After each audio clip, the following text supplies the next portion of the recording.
शरद ऋतु आई, लक्ष्मण देखहु परम सुहाई।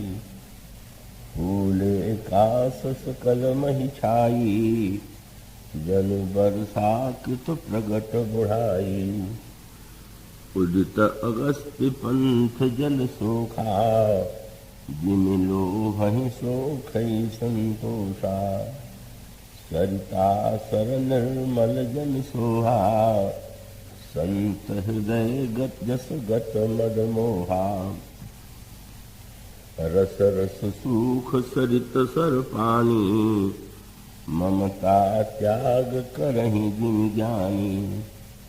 जानि शरद ऋतु खंजन आए, पाई समय जिमि सुकृत सुहाए। पंकन रेणु सोह अस धरणी, नीति निपुण नृप कै जस करनी। जल संकोच विकल भई मीना, अबुध कुटुम्बी जिमि धनहीना। बिनु घन निर्मल सोह आकाशा, हरिजन इव परिहरि सब आशा। कहूँ कहूँ वृष्टि सारदी थोरी, कोय कृपाव भगति जिमि मोरी। चले हरष तज नगर निप, तापस बनिक भिखारी। जिमि हरि भगति पाई सम, तजहि आश्रमी चारी। भगवत कथा रसिक महानुभाव, भक्तिमती देवियों, प्रवर्षण पर्वत पर प्रभु श्री राम भद्र विराजमान हैं। वर्षा ऋतु समाप्त हो गई, शरद ऋतु का आगमन हुआ और प्रभु की दृष्टि शरद ऋतु के दृश्यों की ओर जाती है और वो प्रत्येक दृश्य से उन्हें एक संदेश सा मिलता हुआ प्रतीत होता है। और तब प्रभु लक्ष्मण जी को वे संदेश जो प्रकृति के माध्यम से उनके अंतःकरण में प्रस्फुटित हुए उसे सुनाते हैं। भगवान श्री राम ने लक्ष्मण जी को संबोधित करते हुए कहा, लक्ष्मण तुम सरिता और सरोवर के जो जल हैं उन पर दृष्टि डालो। यही जल वर्षा ऋतु में भी था और वही जल आज है, पर एक बहुत बड़ा अंतर था। वर्षा ऋतु में जल होते हुए भी उसमें मलिनता थी, गंदगी थी, और आज जो सरोवर हैं, जो नदियां हैं, उनका जल एकदम स्वच्छ हो गया। और तब उन्होंने तुलना की उसकी संत के हृदय से।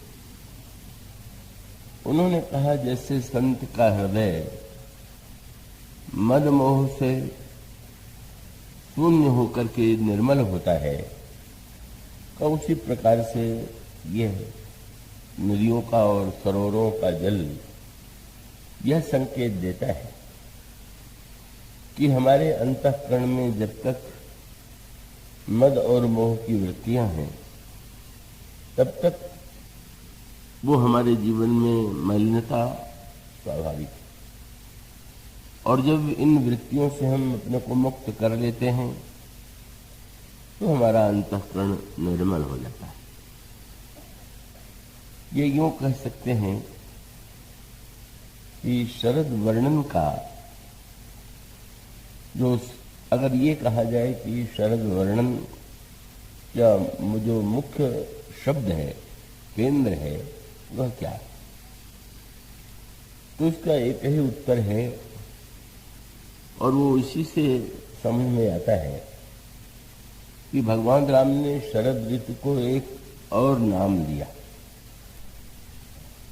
शरद ऋतु तो सभी कहते हैं वर्षा के बाद जो ऋतु है वो शरद ऋतु है, पर भगवान राम जो वाक्य जो शब्द कहते हैं शरद ऋतु के लिए, वह प्रभु के वाक्य पर आप दृष्टि डालिए। प्रभु ने कहा वर्षा विगत, भगवान श्री राघवेंद्र श्री लक्ष्मण से कहते हैं वर्षा गत निर्मल ऋतु आई और सुधि न तात सीता कह पाई।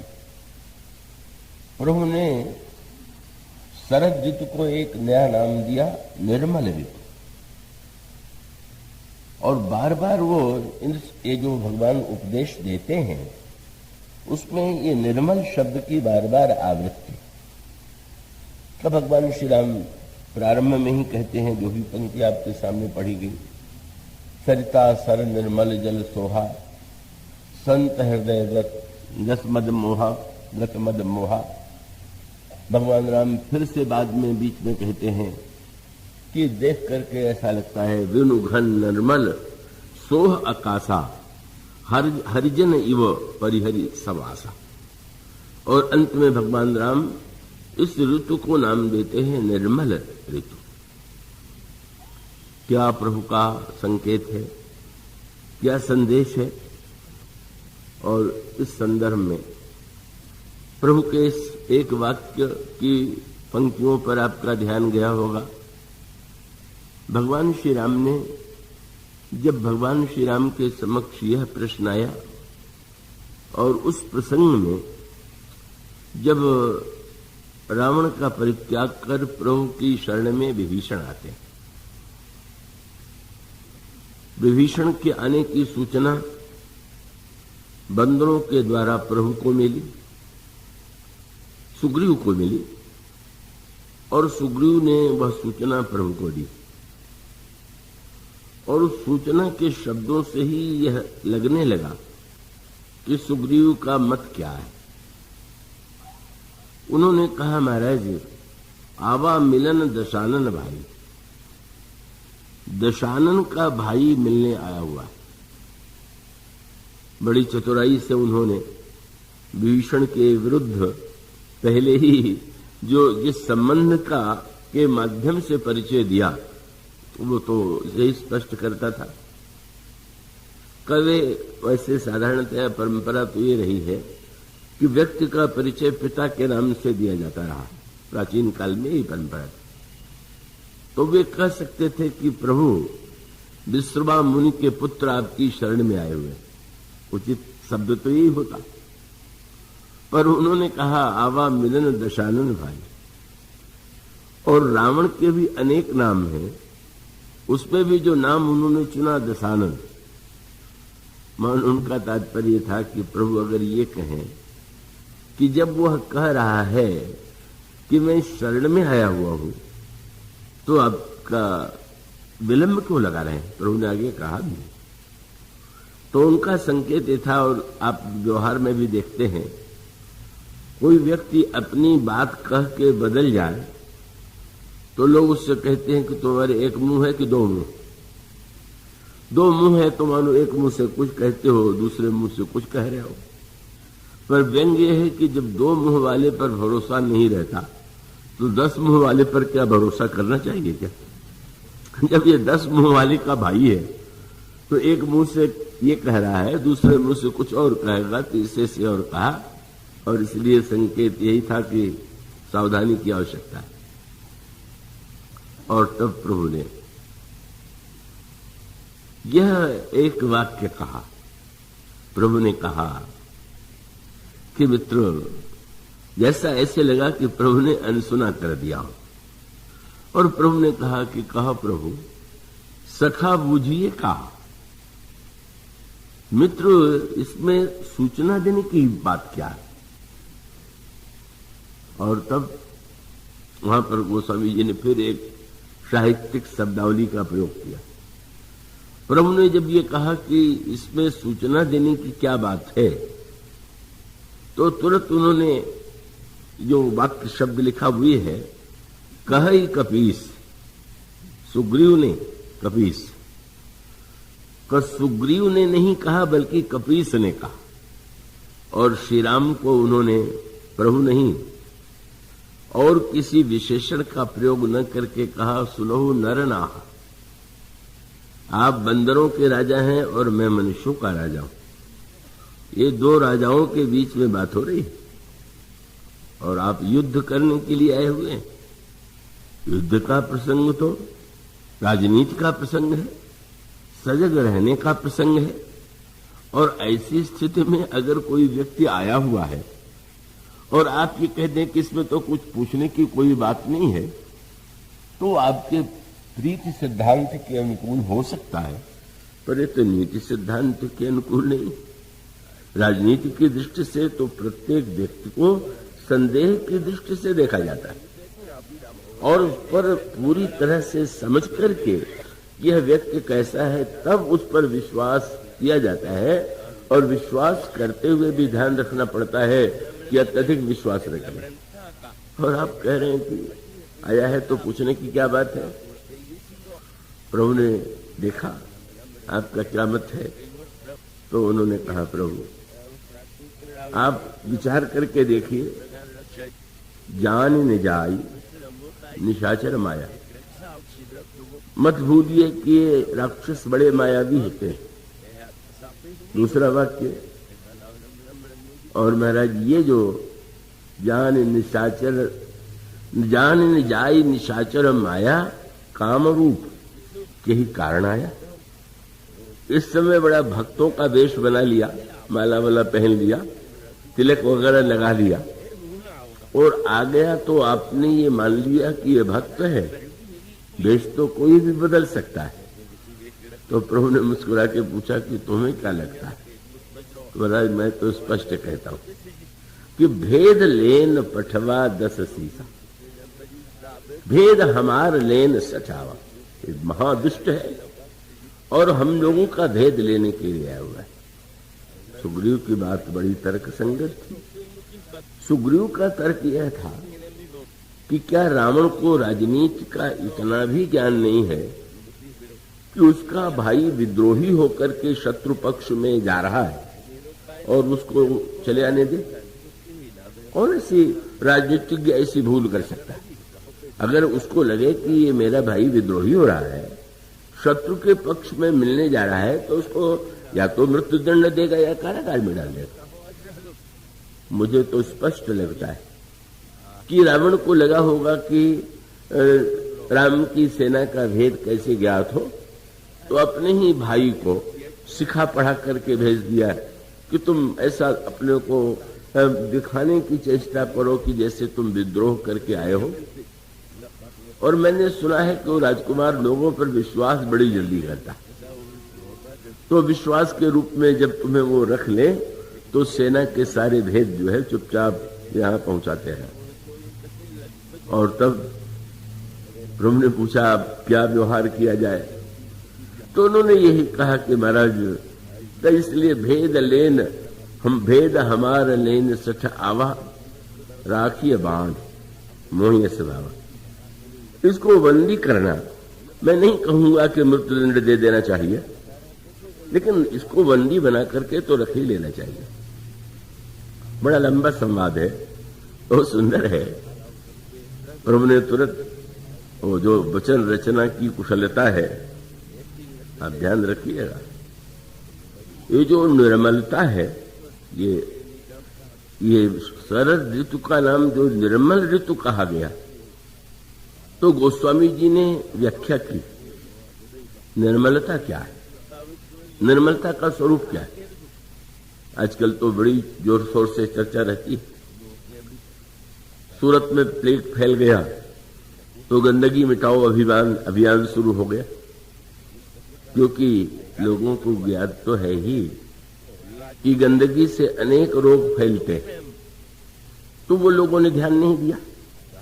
वहां के जो वस्त्र थे वो सुंदर थे, पर उसके निर्माण के साथ साथ वहां कितनी गंदगी एकत्र हुई, और ये माना गया कि इसीलिए सबसे पहले उसी नगर में उस रोग का आतंक फैला और सारे देश में परिव्याप्त हो गया।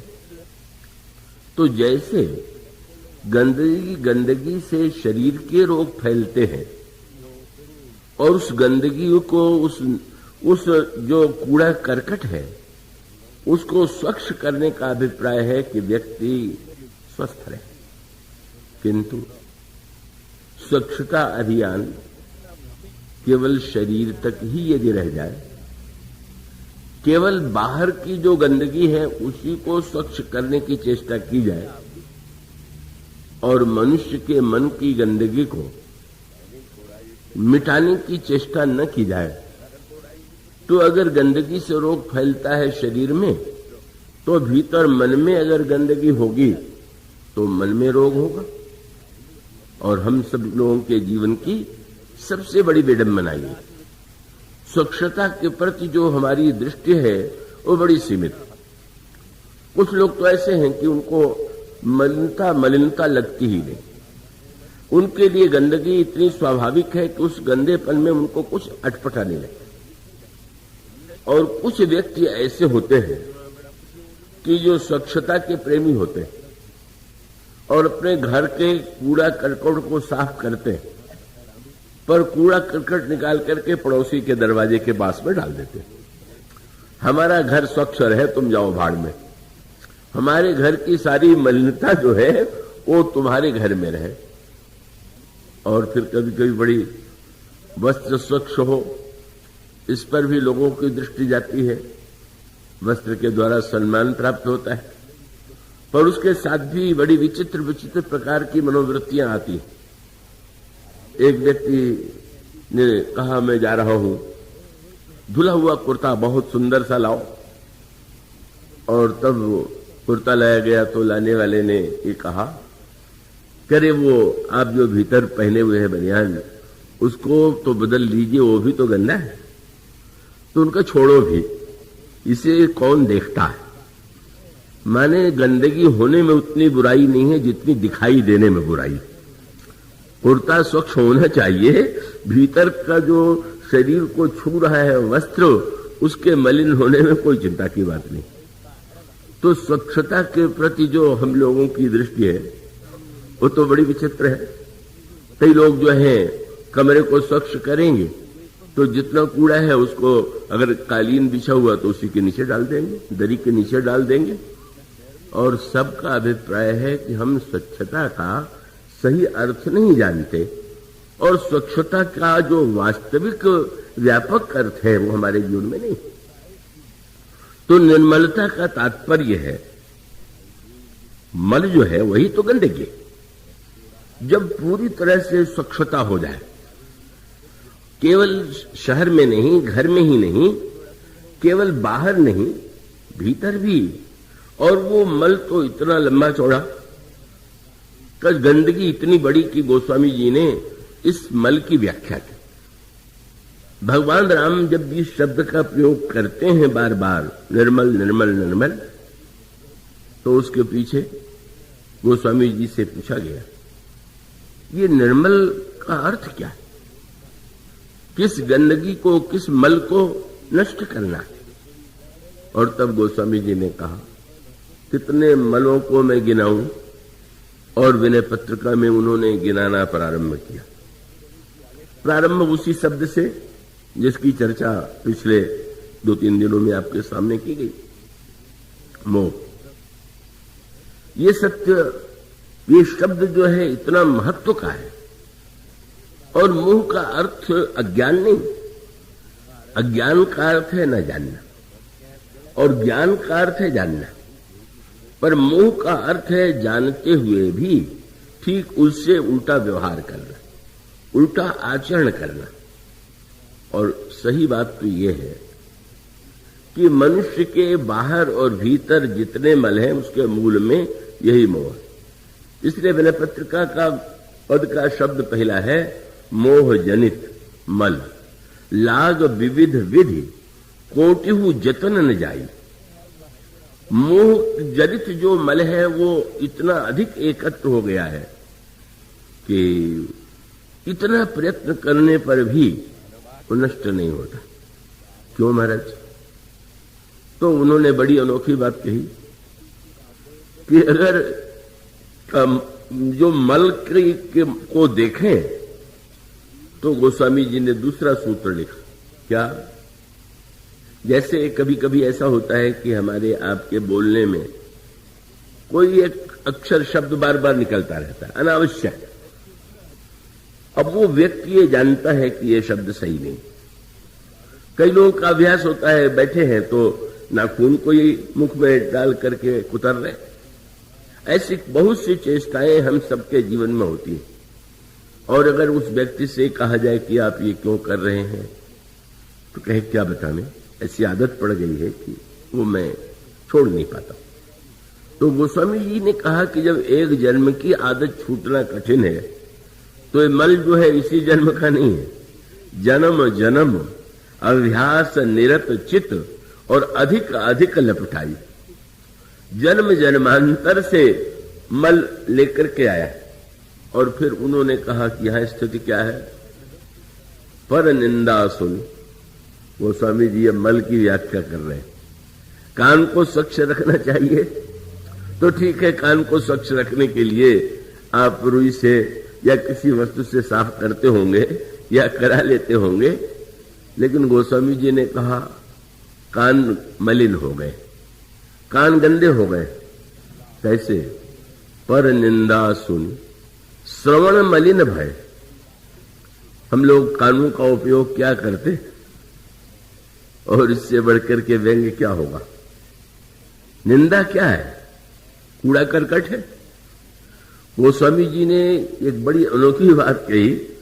पूछा गया कि सबसे बड़ा पाप क्या है, तो उन्होंने जो वाक्य कह दिया वो समझ में नहीं आता है। क्या? अगर कहें कि किसी को मारना पाप है, किसी को कष्ट देना पाप है, या और हिंसा पाप है, पर उन्होंने बात ऐसी कह दी कि अगर कोई ढूंढने लगे तो लगेगा कि सबसे बड़ा पाप तो हम लोग दिन भर करते रहते। और वो क्या है? उनका परम धर्म श्रुति विदित अहिंसा। अहिंसा से बढ़कर के कोई धर्म नहीं। तो ये बात तो समझ में आती। पर पाप सबसे बड़ा कौन है? बोले पर निंदा सम अघनग हिंसा। दूसरे की निंदा से बढ़कर के कोई पाप नहीं।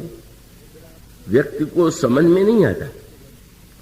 कब वो अगर गहराई से विचार करके देखे, और जरा हम लोगों की जो मनस्थिति है उस पर विचार कीजिए। मैंने कहा ना कि कई लोग घर से कूड़ा निकाल करके पड़ोसी के घर के सामने या अगल बगल डाल देते हैं और उस पर झगड़ा हो जाता है। कोई व्यक्ति आप अपने घर का मैला आपके घर के सामने डाल दे तो आप विरट पड़ते हैं, झगड़ा हो जाता है। निंदा माने सामने वाले के मन में जितना कूड़ा करकट है, जब वो आपको सुना रहा है तो आपके हृदय में डाल रहा है। और हम लोग कितने उदार हो जाते हैं, कान खोल के कहते और डालो और डालो। हाँ, जरा गहराई से बताओ, बारीकी से बताओ, कब हुआ, कैसे हुआ, किसने किया। कैसी उल्टी बात है। हम बाहर के निंदा जब हम सुनना चाहते हैं और निंदा में हमको आनंद आता है, तो उसका अर्थ तो ये हुआ कि उस व्यक्ति ने जो कुछ उसके मन मस्तिष्क में कूड़ा है वही तो निंदा के रूप में आपके कान के माध्यम से बैठाना चाहता है। और सुन करके इतने आनंदित होना कैसी उल्टी बात।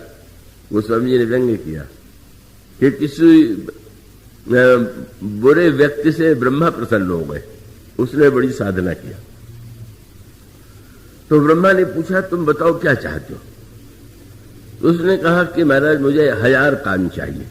अच्छा अच्छा, तो तुम तो पृथ्वी राजा के समान हो। उन्होंने भी 1000 कानों की याचना की थी। क्या करोगे कान? बोले महाराज 1000 कान से मैं दूसरों का पाप सुनना चाहता हूं। अब एक कान से सुनता हूं तो एक ही का सुनाई देता है, पर अगर सुनाई सहस 10 काना, 10,000 कानों से भी वो निरंतर दूसरों के दोष और पापों को ही सुनना चाहता है। बात तो बड़ी अटपटी सी है। कभी कभी निंदा करने वाला ये कह देता है कि हम निंदा थोड़ी कर रहे हैं, हम तो सत्य बोल रहे हैं। लीजिए, निंदा नहीं कर रहे हैं, सत्य बोल रहे हैं। कितना हम सब अपने आप को धोखे में डालते हैं, भ्रम में डालते हैं। ये तो मानो हम अपने अधर्म को धर्म सिद्ध करने के लिए ही प्रयत्न करते हैं। इसका अभिप्राय यह है कि आप जब ये कह रहे हैं कि मैं सत्य बोल रहा हूं, तो सत्य क्या उसी परिणाम की सृष्टि करता है क्या जो आपके द्वारा की जाने वाली निंदा सृष्टि करती है? और उसका सीधा सा तात्पर्य कि अगर निंदा सुन करके जिसने सुना उसको लाभ हो जाए, उसके अंतःकरण में श्रेष्ठ सद्भाव का उदय हो, तो आपने बहुत अच्छा सत्य बोला। पर अगर आपकी निंदा से उसके हृदय में या तो दूसरे के प्रति ईर्ष्या उत्पन्न हो गई, द्वेष उत्पन्न हो गया, घृणा उत्पन्न हो गई, और स्वयं आपके अंतर्मन में भी उसी दोष का चिंतन हुआ, तो ये तो सत्य के नाम पर कलंक है, यह सत्य नहीं। इसीलिए मानो शास्त्री कहते हैं कि सत्य के माध्यम से का वो सत्यवादी तो रामायण में सबसे बड़ी मंथरा थी। वो बात बात में सत्य की दुहाई देती थी। कैकेयी जी ने जब प्रारंभ में मंथरा की बात सुन के फटकार दिया और ये कह दिया कि तू घर को फोड़ना चाहती, घर में झगड़ा लगाना चाहती, अरे पुनिया से कबहू कहा सी घर फोड़ी, तो धरी जीभ कढ़ावो तोड़ी, तेरी मैं जीभ कटवा दूंगी। मंथरा निराश नहीं हुई और बड़ी भूमिका के साथ उसने कहा कि मैं क्या करूं, आप तो भोली भाली हैं और आपका एक स्वभाव है, क्या कहां ही झूठी पुर बचन बनाई, ते प्रिय तुम ही करूं मैं माई। अब वो झूठी बातें जो बनाया करते हैं वो तो आपको अच्छे लगते हैं, और मैं कड़वा सत्य कहती हूं तो वो सत्य तो कड़वा होता है, तो आपको कड़वा लग रहा है। कैसा वही सूत्र पकड़ लिया। कई लोग कह करते सत्य तो कड़वा होता है। सत्य कड़वा तब होता है जब उसका प्रयोग दवा के रूप में किया गया। वैद्य ये कह सकता है कि कड़वी दवा में रोग नष्ट करने के लिए दे रहा हूं। कोई किसी को कड़वापन बलात् उसके मुख में बैठा करके उसको कह करा दे, कोई गंदी वस्तु किसी को मुंह में डाल देंगे तो उसको कह हो जाएगी कि नहीं। तो एक मंथरा ने यही कहा कि मैं तो सत्य बोलती हूं, मैं तो केवल कहूं, बस मैं क्या करूं, मेरा तो स्वभाव यह है कि मैं अनभल देखने जाए तुम्हारा बुरा मुझसे देखा नहीं जाता, मैं झूठ बोल नहीं पाती, झूठे लोग तुम्हें पसंद आ जाते हैं।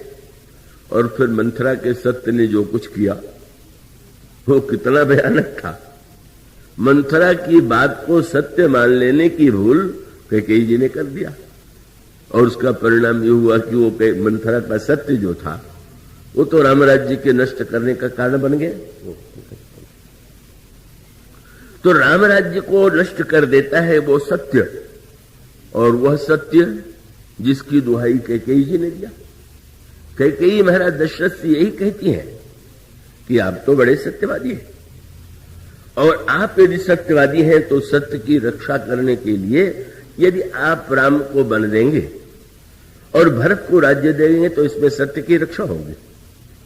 मंथरा का सत्य, कैकेयी का सत्य, यह सब वस्तुतः उस सत्य की वह परिभाषा है जिसे हम और आपने जीवन में सहज रूप से स्वीकार कर दिया।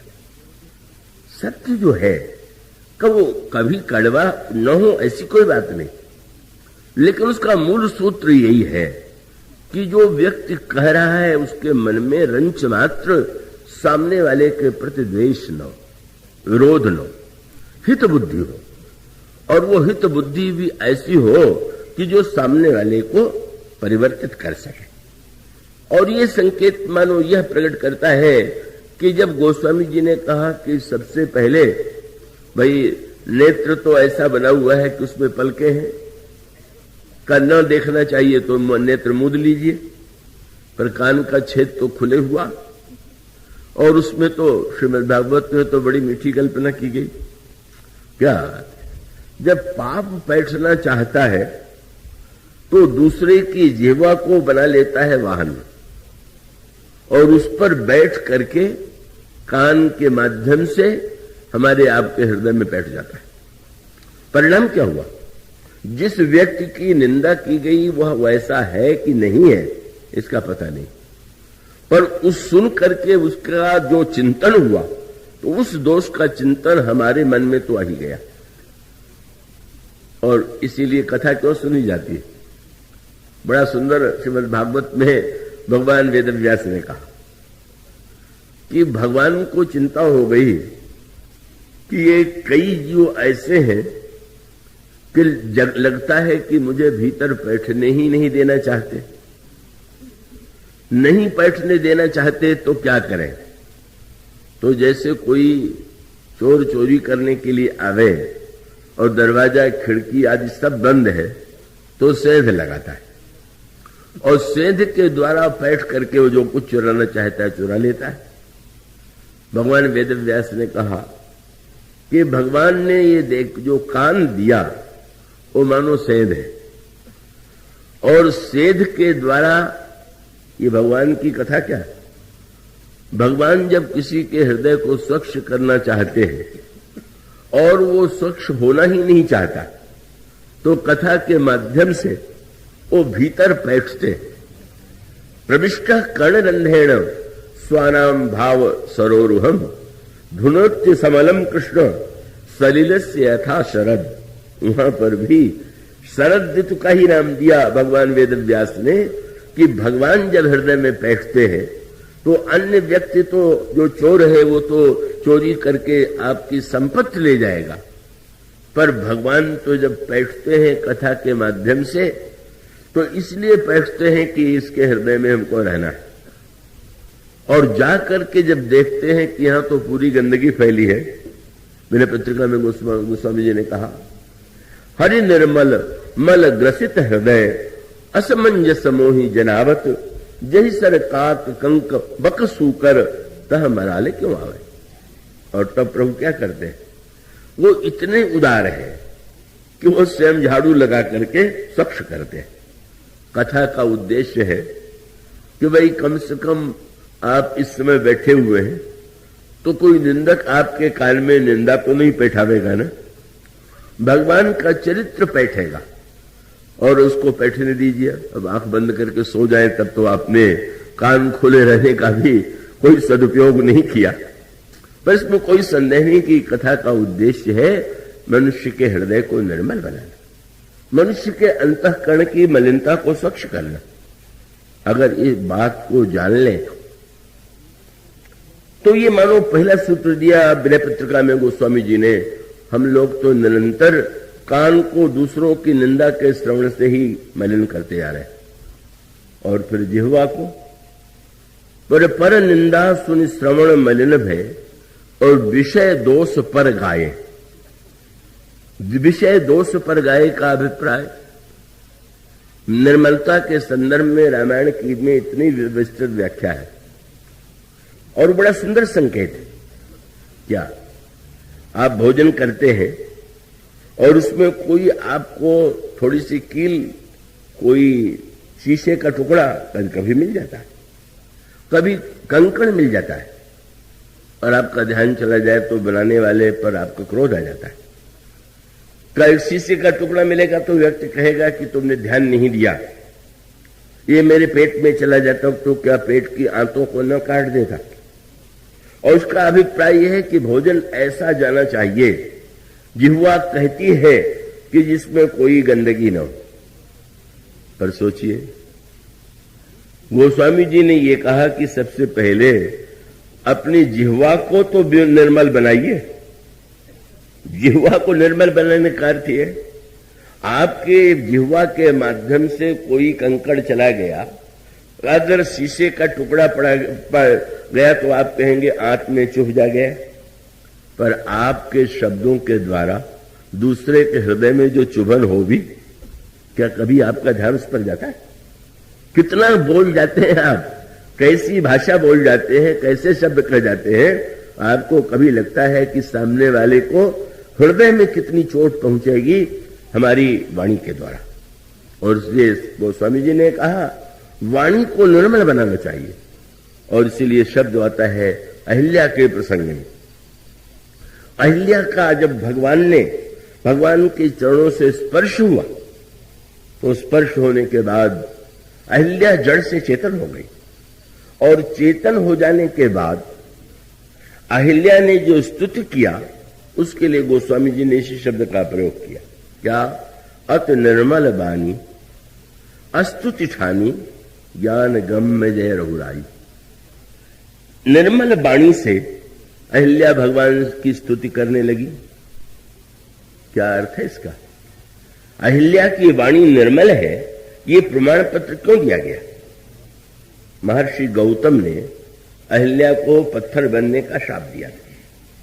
अहिल्या का कोई अपराध नहीं था, पर इतने वर्षों तक अहिल्या ने इतनी सेवा की, पातिव्रत धर्म का पालन किया, और एक क्षण के लिए अहिल्या के जीवन में अगर अनजाने में कोई अपराध हो गया, तो महर्षि गौतम की कठोरता का ही रूप तो सामने आता है। ऐसी स्थिति में अहिल्या की वाणी की परीक्षा हो गई। क्या? आपको किसी ने कष्ट दिया हो और कोई उदार व्यक्ति उस कष्ट से आपको बचा दे, तो आप ये कहे बिना नहीं रहेंगे कि वो कितना बुरा था, कितना कष्ट उसने दिया, आप कितने भले। पर अहिल्या के वाणी की निर्मलता क्या है कि उसने भगवान से यह नहीं कहा कि हमारे पतिदेव ने हमारी सारी सेवा का तिरस्कार करके केवल एक अनजाने भूल के लिए मुझे इतना बड़ा दंड दे दिया, लेकिन आप तो बड़े उदार हैं। वो बड़े कठोर थे। धन्य है उसकी वाणी। वाणी ऐसा बोलिए, बस मन का आपा खोए। और बस सूत्र यही है कि आप उनको निर्मल करे, आप उनको शीतल करे, और हम शीतल हुए। कितना सुंदर वाणी का प्रयोग है अहिल्या के द्वारा। अहिल्या ने यही कहा, महाराज आज मुझे स्मरण आ रहा है पतिदेव का। क्यों? बोले मुनि शाप जो दीन्हा अति भल कीन्हा परम अनुग्रह में माना। कितने हमारे पतिदेव महान थे कि उन्होंने शाप दे करके ऐसी जगह मुझे स्थान दे दिया, मैं बहुत साधना के बाद भी ईश्वर को प्राप्त कर न पाती, लेकिन उनके शाप ने मुन शाप जो दीन्हा अति भल कीन्हा परम अनुग्रह में माना। देखो भरी लोचन हरि भव मोचन यही लाभ शंकर जाना। हमारी वाणी जो है न तो स्वयं मलिन हो, दोष युक्त हो, और न तो कान के माध्यम से हम दूसरों के अंतःकरण में मलिनता का संचार करें। इसीलिए तो भगवत कथा का जो उद्देश्य है, उसके द्वारा भी उसका जो संकेत महर्षि वाल्मीकि से प्रभु ने पूछा कि मैं कहाँ रहूं, तो उसमें महर्षि वाल्मीकि ने प्रभु के निवास के लिए जो स्थान बताए, उसमें से उन्होंने यही कहा। क्या? उनका महाराज जस तुम्हार मानस विमल। बड़ा सुंदर संकेत। भगवान का गुण निर्मल है, भगवान का यश निर्मल है, चरित्र निर्मल है। आप हनुमान चालीसा का पाठ करते हैं, अयोध्या कांड में पढ़ते हैं तो ये वर्णो रघुबर विमल यश। मानो संकेत यह है कि जैसे यहां जो सरोवर है वहां भी जल है, और जो मानस सरोवर है का उस सरोवर में भी जल है, लेकिन हंस इन सरोवरों में, तालाबों में नहीं दिखेगा। हंस तो निवास करता है मानस सरोवर में। कितनी भावमयी बात महर्षि वाल्मीकि कहते हैं कि प्रभु आपका यश जो है वो तो निर्मल मानस सरोवर है, और कथा गाने का अधिकार किसे है? कौन है? जस तुम्हार मानस विमल हंसिनी जीहा जास। जिसकी जिह्वा हंसनी है। दो सूत्र हैं।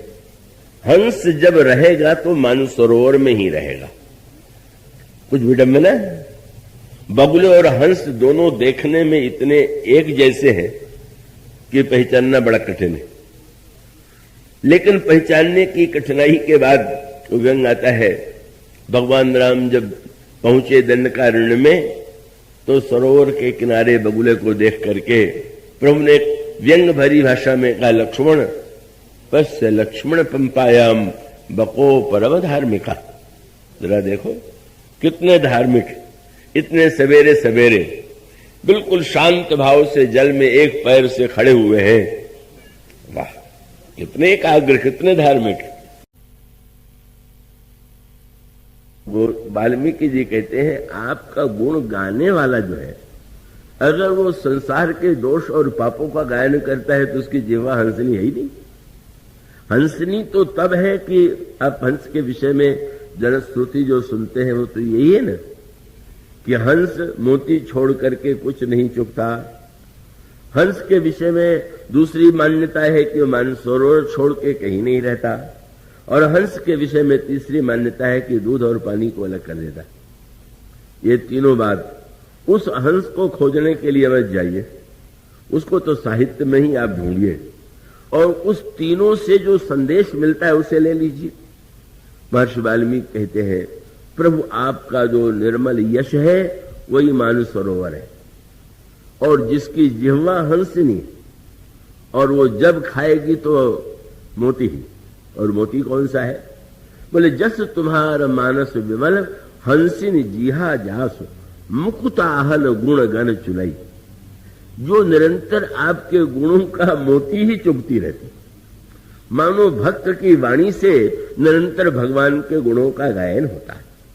और दूध पानी को अलग कर देता है, माने तो जहां पर अनित्य और नित्य, असत्य और सत्य, इन दोनों में विभाजन किया जा सके, ऐसे व्यक्ति के हृदय में प्रभु निवास करे, यह सूत्र दिया गया।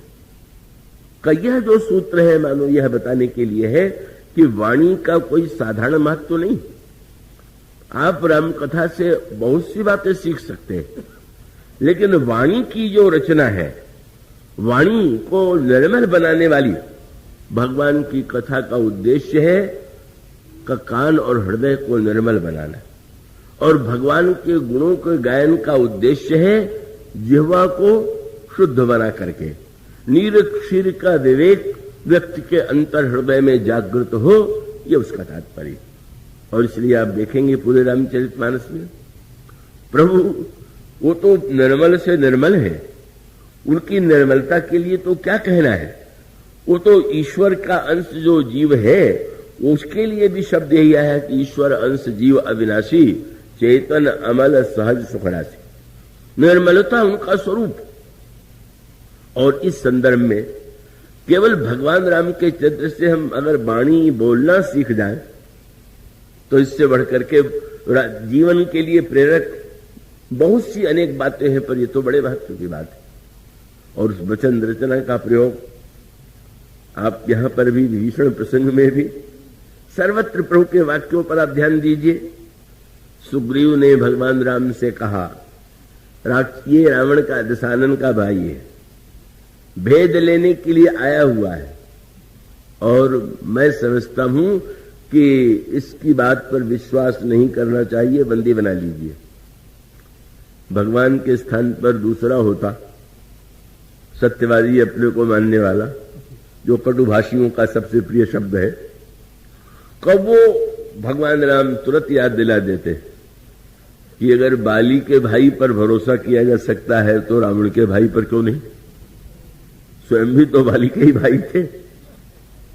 और जब उन्होंने ये कहा कि ये भेद लेने आया है, तुलसीदास जी ने लिखा है कि जब ये वाक्य निकला तो प्रभु खूब हंसे, पर हंस के सुग्रीव की ओर नहीं देखा, खूब हनुमान जी की ओर देखने लगे।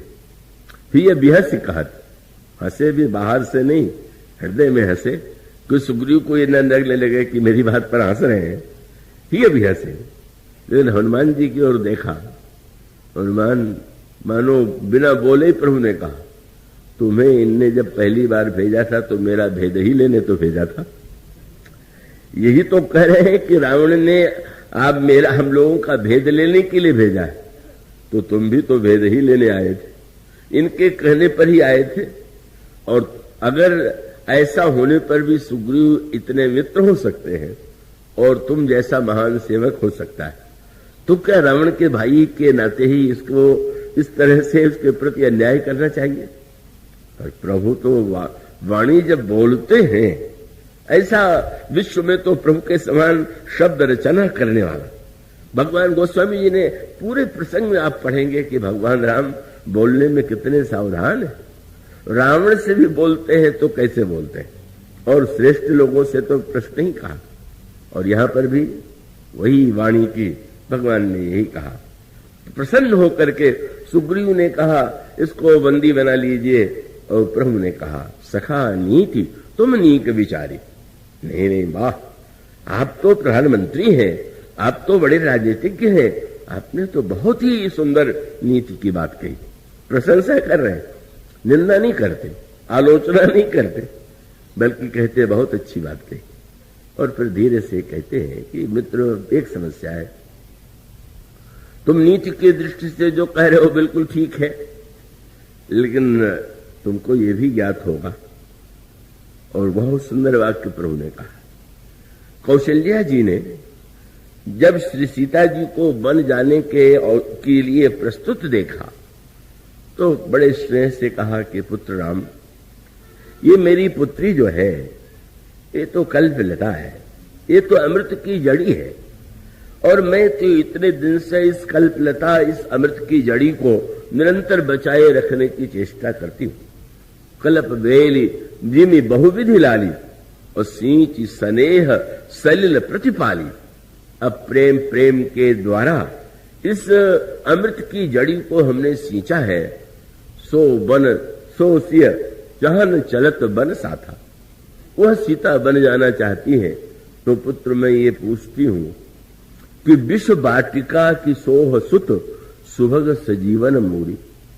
पुत्र, अमृत की जो जड़ी है वो तो जहां दिव्य वाटिका है वही होना चाहिए। कब वन क्या है, वो तो मानो विश्व वाटिका है, विश्व का बाग है।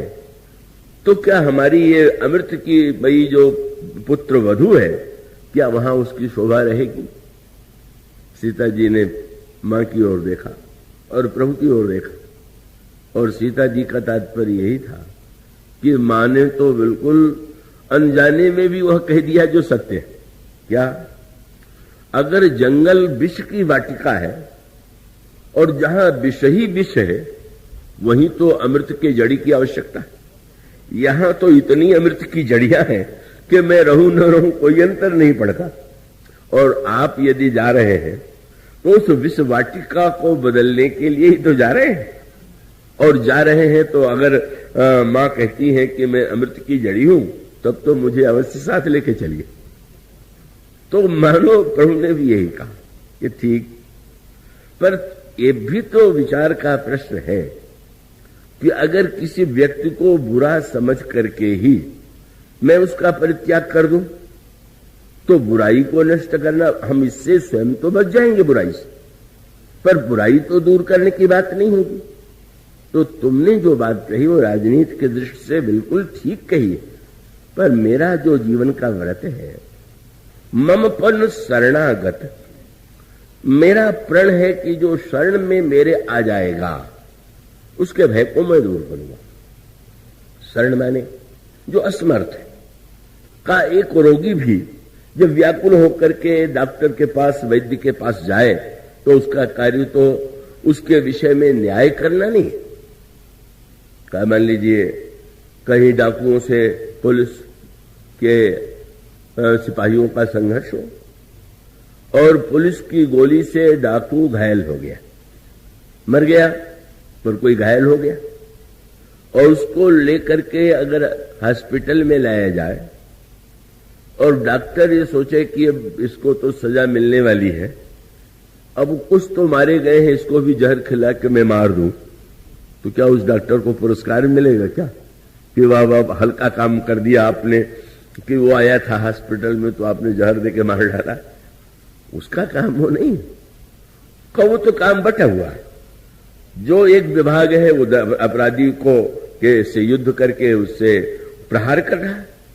डॉक्टर का काम तो दवा दे के अच्छा करना, भले ही अच्छा होने के बाद न्यायालय में जाए और न्यायाधीश उसको फांसी की सजा दे दे, पर वो न्यायाधीश का कार्य है, वो कार्य जो है स्वयं डॉक्टर का नहीं।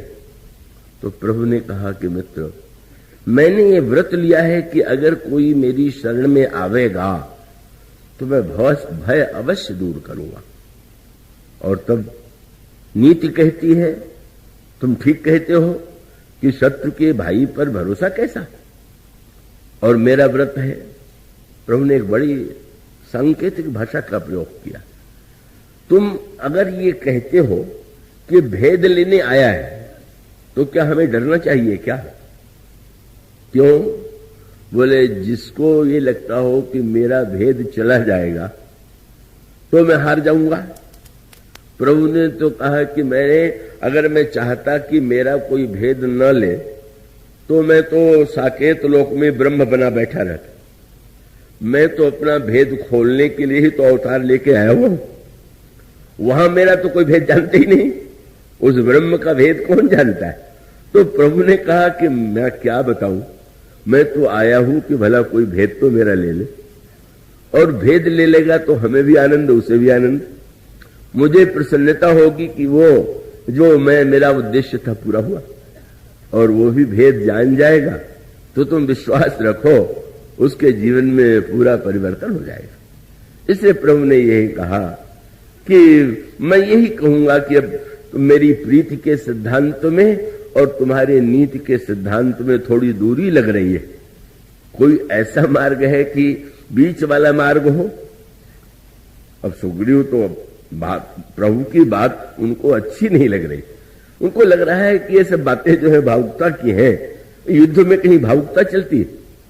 और तब भी प्रभु इतने उदार हैं कि प्रभु ने कहा फिर ऐसा कर ले कि एक प्रतिनिधि मैं अपना चुन दूं और एक प्रतिनिधि तुम अपना चुन लो, दोनों को भेजा जाए। और अगर दोनों मिलकर निर्णय कर ले कि वो कैसा है, और तब प्रभु ने कहा कि मैं हनुमान को अपनी ओर से चुनता हूं। सुग्रीव के लिए स्वाभाविक था कि उन्होंने अंगद की ओर देखा, युवराज है, और तब गोस्वामी जी ने लिखा उभय भांति तेहि आनहु हंसी कह कृपा निकेत, जय कृपालु कहीं कपि चले अंगद हनु समेत। हनुमान जी और अंगद दोनों जाते। अंगद बड़े प्रभावित हो गए भीषण को देखते ही, और तब सादर ते ही आगे करी बानर गए जहां रघुपति करुणा कर का वो भीषण को आगे कर लेते हैं, और हनुमान जी और अंगद और सैनिक दोनों दृश्य है। प्रीति वालों को लगा स्वागत हो रहा है, और नीति वालों को लगा कि सावधानी रखी जा रही है, घेरा डाल करके लाया जा रहा। और पहुंचने के बाद वो तर्क वितर्क समाप्त नहीं हुआ। रावण विभीषण का तर्क यह था कि शरणागति में आपका कोई सिद्धांत है कि नहीं?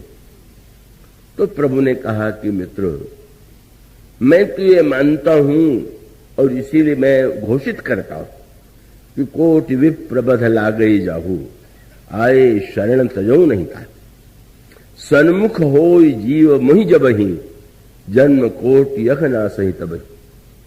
कितना भी बड़ा व्यक्ति बुराई क्यों न कर चुका हो, पर मेरे सन्मुख जो ही आता है उसका पाप नष्ट हो जाता है। सुग्रीव ने कहा प्रभु, यह कहते समय आपने ध्यान दिया कि इसका कितना बड़ा दुरुपयोग होगा? जब आप ये घोषणा कर देंगे कि बुरे से बुरा पापी से पापी व्यक्ति भी आपकी शरण में आ सकता है, तो लोग तो निश्चिंत होकर पाप करेंगे। चलो, इन्होंने तो कही दिया है कि मेरे सन्मुख आते ही पाप नष्ट हो जाएगा, और तब वो पाप करेंगे मनमाने और आपके सामने आ जाएंगे, महाराज शरण में हूं। और तब प्रभु ने कहा कि समस्या तो यही है कि मैं तो आया ही इसीलिए हुआ, अवतार मेरा है ही इसलिए कि जिससे व्यक्ति मेरे सन्मुख आवे। पर मैं कितना भी कुछ क्यों न कहूं, पर तुम एक बात समझ लो, मेरे पास कुछ ऐसे व्यक्ति हैं कि जो आ ही नहीं सकते। और केवल भगवान ने जो वाक्य कहा वो ये कही कहा कि मैं क्या करूं, कोटि विप्रबध लागई जाहू, आए शरण तजो नहीं ताहू। सन्मुख होई जीव महि जबहि, जन्म कोटि अभनासहि तबहि। लेकिन पापवंत कर सहज सुहाऊ, भजन मोर तेहि भाव न काऊ। क्यों? बोले निर्मल मन जन सो मही पावा। भगवान ने कहा समस्या ये है कि निर्मल मन वाला ही मुझे पा सकता है। और बहुत बढ़िया बात है। इसका अभिप्राय यह है कि निर्मल मन जन सो नहीं पावा में मानो यह संकेत है कि जैसे अगर कोई शीशा है और शीशा में आकृति आप देखना चाहे और शीशे के ऊपर चारों ओर गंदगी लगा करके देखें तो दर्पण में तो आपको दिखाई नहीं देगा। इसलिए इसका अभिप्राय भगवान का यह है कि मेरे इस करुणा और कृपा को वही समझ पाता है जो निर्मल मन वाला है। जिसका मन अपवित्र होता है वो मेरी करुणा और कृपा को देखने में असमर्थ होता है। इसीलिए क्या तुमने देखा कि मेरे यहां शरणागतों की भीड़ है? इतने लंका में इतने व्यक्ति हैं, एक विभीषण को छोड़ करके एक भी आया क्या? और नहीं आता तो तुम मत डरो कि मेरी शरणागति के सिद्धांत से समाज में अनाचार फैल जाएगा। सत्य तो ये है। और उस सूत्र का अभिप्राय बड़ी सीधी सी बात है। मानो एक वैद्य जो है अच्छी से अच्छी औषधि दे सकता है और वो औषधि ऐसी हो सकती है कि रोग को नष्ट करने वाली। पर अगर वह औषधि आप कहीं गंदी जगह में रख करके उसमें गंदी से गंदी वस्तु मिला लें, गंदे ढंग से गंदे पात्र में उसका सेवन करें तो आपका रोग यदि नष्ट नहीं होता है तो आपका दोष है, औषधि का दोष नहीं। और इसका अभिप्राय यह है कि भगवान कहते हैं कि एक बार अगर व्यक्ति दो ही प्रकार से है, बड़े महत्व का सूत्र है। भगवान कहते हैं मैं इसके लिए भी प्रस्तुत हूं क्या कि कोई मल सहित भी मेरे पास आ जाए पर उसको लगे कि मुझ में मल है और लगने के साथ साथ वो ये कह सके कि महाराज मैं इस मल से मुक्त नहीं कर पा रहा हूं, मैं चाह करके भी अपने मन की बुराइयों को दूर नहीं कर पा रहा हूं। उसका अर्थ है कम से कम हमको अपने मन में बुराई है यह तो दिखाई देने लगे और बुराई को मिटाने का हम प्रयत्न करें और न प्रयत्न करने के बाद भगवान से कहें कि हम तो प्रयत्न करके भी इस मल को मिटाने में समर्थ नहीं, तो भगवान इसके लिए भी प्रस्तुत हैं। क्या भगवान ने कहा तज मद मोह कपट छल नाना जो नर हो चराचर द्रोही आवई सभय शरण तक मोही तज मद मोह कपट छल नाना तो कर्म सद्यते ही साधु समाना। अगर कोई व्यक्ति मलग्रस्त होकर के मुझ पर विश्वास कर ले, कठिनाई यही है कि अंतःकरण जिनका मलिन है उनका मेरे ऊपर विश्वास ही नहीं होता, मेरी कृपा पर विश्वास नहीं होता, मेरे सन्मुख नहीं आते हैं। पर एक बार अगर व्यक्ति समझ करके यह भी मान ले, सुग्रीव ने यही तो किया था। सुग्रीव तो निर्मल नहीं बन पाए थे, सुग्रीव के अंतःकरण में तो वासनाओं का बादल छा गया था और भगवान को भूल गए थे।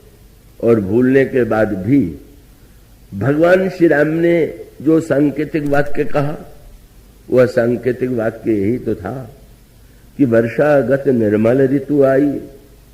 भगवान का संकेत यह था कि वह मेरी शरण में आया और शरण में आने के पश्चात मैंने उसके लिए बाली का वध किया, उसको मैंने राज्य दिया।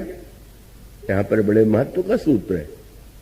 बाली ने यह तर्क किया था कि ईश्वर सम है और यह वाक्य कहने के बाद बड़ा सांकेतिक प्रसंग आता है कि जब प्रभु ने बाली पर बाण चलाया तो सामने नहीं आए, वृक्ष की आड़ में खड़े होकर के प्रभु ने बाण चलाया और वो बाण जो है बाली को लगा, बाली गिर पड़ा।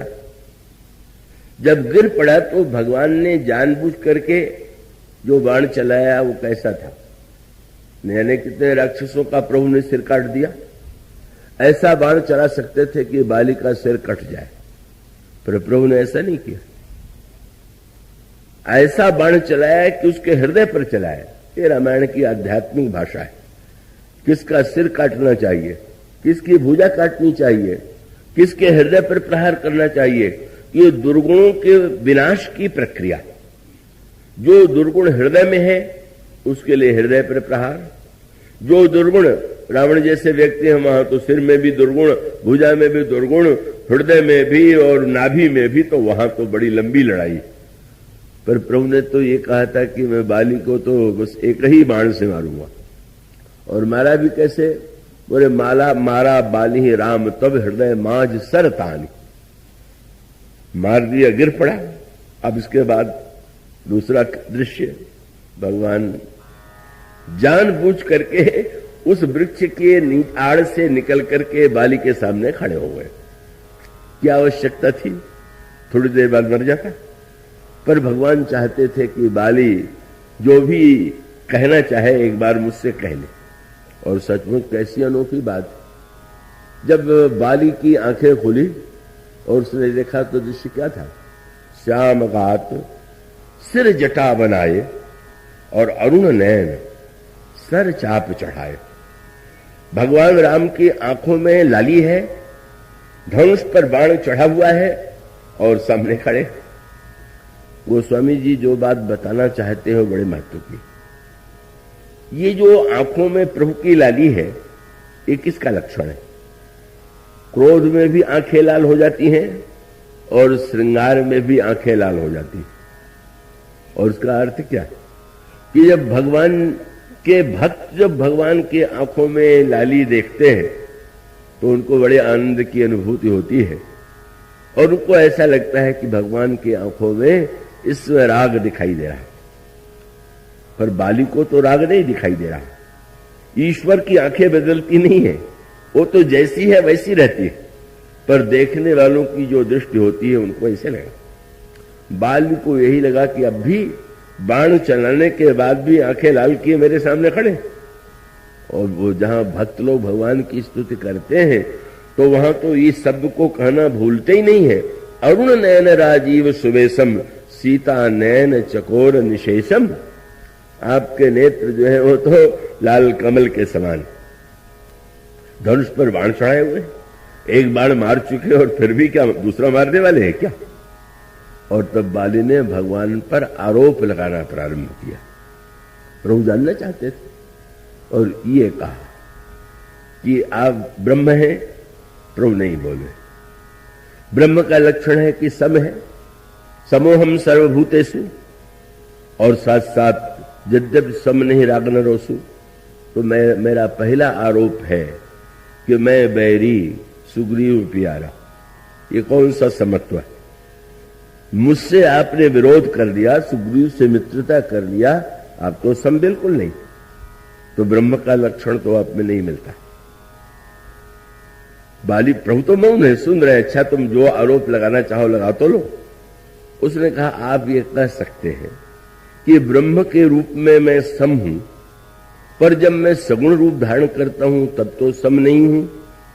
तो मेरा आरोप दूसरा है कि अगर आपने अवतार लिया तो धर्म हेतु अवतरेव गोसाई, तो मार्यो मोह व्याध की नहीं। ब्रह्म है तो आपको सम होना चाहिए, और अवतार लिया है तो धर्म रक्षा के लिए अवतार लिया है।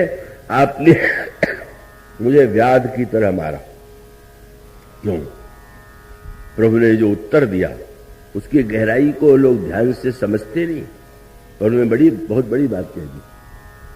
और वो बात प्रभु की यह थी कि बाली, तुम जब ये कहते हो कि मैंने छिप के मारा, जब तुम कहते हो कि मैंने धर्म रक्षा के लिए अवतार लिया, तो तुम मुझे मनुष्य मानते हो कि ईश्वर?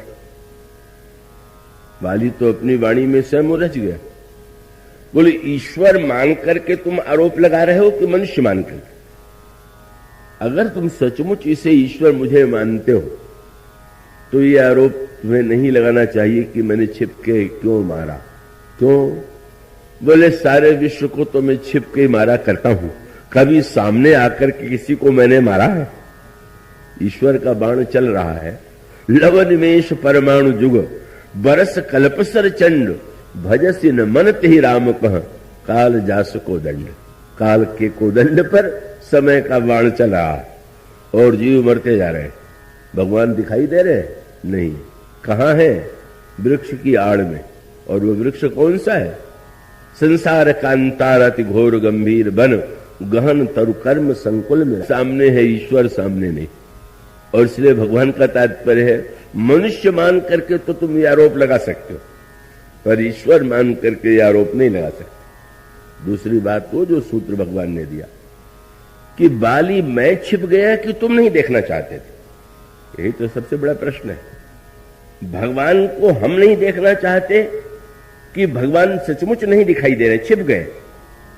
और तब भगवान ने कहा कि बाली, विडंबना यह है कि मैं नहीं छिपा जितना तुम मुझे देखना नहीं चाहते। और तब प्रभु ने याद दिलाया, याद कर लो, मूढ़ तो ही अतिशय अभिमाना, नारी सिखावन करसिन काना। चलते समय तेरी पत्नी ने तुझसे क्या कहा?